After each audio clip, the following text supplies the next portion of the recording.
Okay guys, we're here again. Right now we're focusing on submission attacks of the legs. Again, leg entanglement scenarios and all the different submission options for the leg scenarios. So again, there's lots of different orientations of the legs. We're trying to keep it very simple when we start off with. We're going to keep with our basic Ashi Garami or single leg X scenario. Now, there's a variety of ways your opponent, can address this position. Generally speaking, they're going to move in one of two directions though. They can clear this leg and start to move to the outside, or they can change the position, try to come up on the top and compress you in this direction.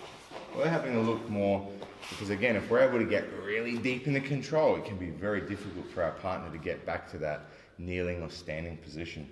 So again, the idea always is when you're attempting submission holds, the tighter you can establish control on your partner's body, the more likely you can isolate and generate force into the limb or area of the limb that you're trying to break, submit on, whatever.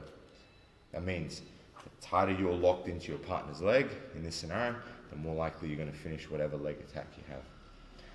But they're going to work hard to avoid that, and we have to be able to maintain that to finish, and sometimes we cannot.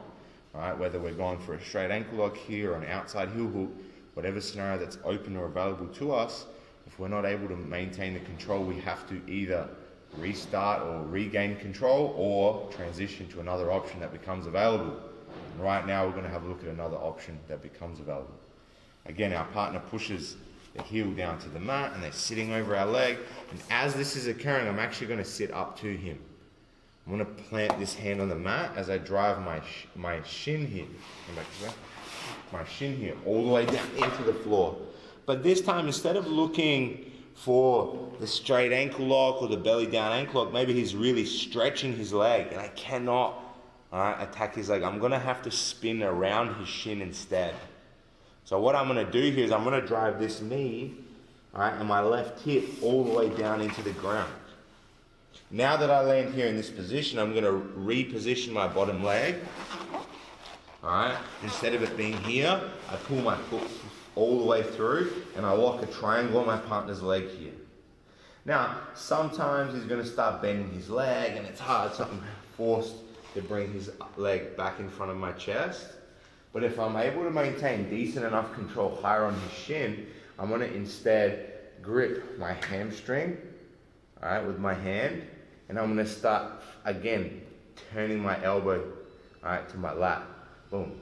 Now all I have to do from here, because I have very tight control of his shin and foot here and it's hard for him to change the position of his leg, I start to drive my hips forward to finish a very powerful knee bar.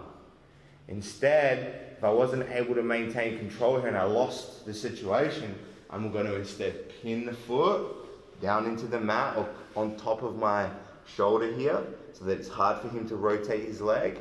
And then again, I start driving my hips forward as I pull back with my upper body. Just like an armbar attack option. I pull at his heel and I push my hips at his knee, finishing a very powerful knee bar option. Again, generally speaking, if we're able to maintain the control up in our armpit, it's even tighter and it's harder for our partner to defend, but we can get a very, very quick tap from the entry of this knee bar option.